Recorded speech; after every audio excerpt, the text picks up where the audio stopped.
Well, here's a man who doesn't have to allow himself to get eaten alive by an anaconda to get good ratings. No. All he's got to do... He just got there and covers the news. That's right. He gets sits it done. there. He gets Megyn Kelly next to him. He gets the campaign cowboys in the background, and they break records with their election night coverage. Wow. Fox News, 6.6 million viewers. Congratulations, Bret Baier. What a night. Thank you. Yeah, it was a good night. It was, we had a lot, I think it was 6 p.m. to 1 a.m., but it was, we had a lot of fast-moving stuff. You know, what you don't see is producers are in our ears, even sometimes while we're talking, going to the next thing, the next call, and it kept moving. And obviously, throughout the night, there were a number of surprises, including, Maryland and the drama that was Virginia. Now, Brian still is a drama, especially the Virginia drama. But Brian and I were doing WMAL's coverage, so we didn't get to see much of what you were doing. How much of the remarkable Maryland governor's race were you covering? Obviously, we focused on it a lot since it's right here in our backyard. No, we did. We mentioned it numerous times. The panel talked about it, and I think there were a lot of people remarking about how the polls were so wrong and then the prognosticators were so wrong. I think Nate Silver had a 94% chance that Brown was going to win in Maryland, and that just was kind of indicative of some of those governor's races around the country. I mean, you look at Illinois and Wisconsin and Michigan and Massachusetts. These are all, and Florida, frankly. Those were all races that Republicans at one point or another were said to lose. In all states Obama carried last time around, some of them handily. Yeah. Maine, too, I should say, Governor LePage. All right. So, what are you drawing from this so-called Republican wave that took place? What do you think the message that the American people were sending to Washington?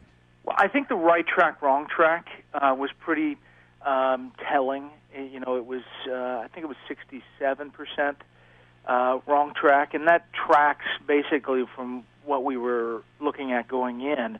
And I think that's just a message. I mean, listen, 6-year elections are tough for any president. This president had a number of different things that were heading in the wrong direction, and I think the public is sending a message saying, give Republicans a try. Divided government has worked before. You look back to the Clinton years and Newt Gingrich and Bill Clinton, and I don't know if this president is Bill Clinton, but I think that this lunch at the White House today, I bet there will be an effort to find first the common ground pieces that they can check off to get off the platter, if you will, and then there'll be some contentious moments with immigration and health care. And what do you expect out of this meeting this afternoon at the White House, where there's going to be a meeting of bipartisan leadership from Congress and the president? Yeah, I think they're probably going to check down what they can agree on first. I wouldn't be surprised if trade deals move quickly. Hey, Bret, you're breaking up. We're only hearing every other word there. Sorry about that. Can you hear me now? Nope, still pretty bad. Boy. Sorry about that. That's all right. Maybe we'll reconnect. Heather Smith is on the case. We will reconnect in just a sec, Bret Baier. We'll tap dance while you do that. Bret's talking about what's going to happen with this meeting earlier today. I just want to reflect really quickly. We know that Mitch McConnell, the minority leader, has only had, I believe, one meeting with the president up until this meeting today. And just 30 minutes ago, Mike Rogers, chairman of the Intelligence Committee, we didn't get a chance immediately afterwards to comment on it, but I think that's a huge story that he has never had a meeting with the president, the chairman of the Intelligence Committee. It's incredible to think that the president of the United States has a better communication relationship with the Ayatollah Khomeini than he does the chairman of the House Intelligence Committee. I guess that's when you shocking. Put it like that, yes, it's true. Or certainly with Beyonce and Jay-Z. Beyonce and Jay-Z have had more meetings with President Obama privately in the White House than Chairman Mike Rogers of the House Intelligence Committee. I think that, and yes, with Khomeini as well. That's shocking. All right, we're connecting back with Bret Baier as we always do at this time when we're lucky every Friday. And I thought we had him, but yes, we do. All right, let's bring Bret back up. Yeah, Bret, are you still there? I'm here now. Thank you, sir. That's great. That sounds awesome. How about this? This is the cell phone. The other one was the hard line. So that's hilarious. Isn't that right? It's usually the other way around. All right. So, look, I got to ask you about this special that's coming up.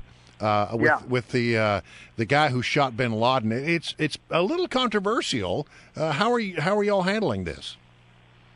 So this particular hour is out of my bailiwick. This is not in my my deal. This is started in the programming side of Fox, and actually Peter Ducey has a part in this hour. I think there may have been a relationship there. I'm not sure, but I'm anxious to see it too. I think the controversy is over whether the guy should be out there talking. If he's the actual guy, and I think he says definitively that he is. Yeah, I mean, listen, it's understandable. It's a great get, and it's understandable why Fox News would broadcast the interview. But there's definitely we're starting to hear things from fellow SEAL team members saying this isn't really part of our code. Yeah, and that is, listen, these guys operate in the shadows for a reason. So it's a little bit out of the norm. Yeah. Where do you draw the line about whether to move forward with that or not? I think that's a decision on a case-by-case basis. One other question. I know you guys in the All-Star panel there every day on Special Report, you love talking about the D.C. intrigue, and I was really surprised. I wonder if you and your panel were too, with yesterday's announcement that pretty much the Democrats in the House are going to stick with their leadership team, Nancy Pelosi, Steny Hoyer, the gang that brought them where they are today. Was that surprising to you, or does it make sense considering the makeup of the caucus? Yeah, I think it's a little surprising, and I'm not really sure that there won't be a challenge come the new Congress. Oh. I mean, you did see Steve Israel step down as head of the Democratic Congressional Campaign Committee. Yeah, right. But I'm a little surprised, and you start to see articles about angst in the party. I think they do feel like they're really well positioned for 2016, looking at the map, and they're planning for that. And I think that's part of the reason you're going to see the president push hard on immigration. One last question, Mark Halperin of Time Magazine, who he is Time, right? Yeah, he was obviously very, very much involved in the last couple of presidential elections, and his takeaway from this midterm was this. A loser from last night in the 16 context, Hillary Clinton. Yeah, Hillary Clinton, a big loser. What do you think of that take? I've heard it argued the other way, that she was a winner, and I think that you can't look at a series of losses and say that that's a good thing. I don't think. Yeah. Well, Josh Earnest tried yesterday with Ed, didn't he? Yeah. I mean, I just don't think that you can spin it that way, but people have done that. I do think that, you look at the Republican machines that are now in the governor's seats in Florida and Ohio. Yeah. That's not a great thing for Democrats. And I think that, while she campaigned in all these states and she did her duty for the Democratic Party there, they didn't win. And so there's not a lot of, juice that Allison Lundgren Grimes is going to give Hillary Clinton in Kentucky. No. Bret Baier, we got to leave it there. No, I have one more thing. Sorry. You must deliver a message for me to Chris Wallace. Tell him that I saw his cowboy hat, and that in Texas we would call him a cowboy who was all hat and no cattle. I tell you what, we had a hard time finding a hat that fit Carl. We will always be your campaign cowboys here every Friday, Bret Baier. Thanks, Bret. All right, we'll see you guys. Have a good weekend.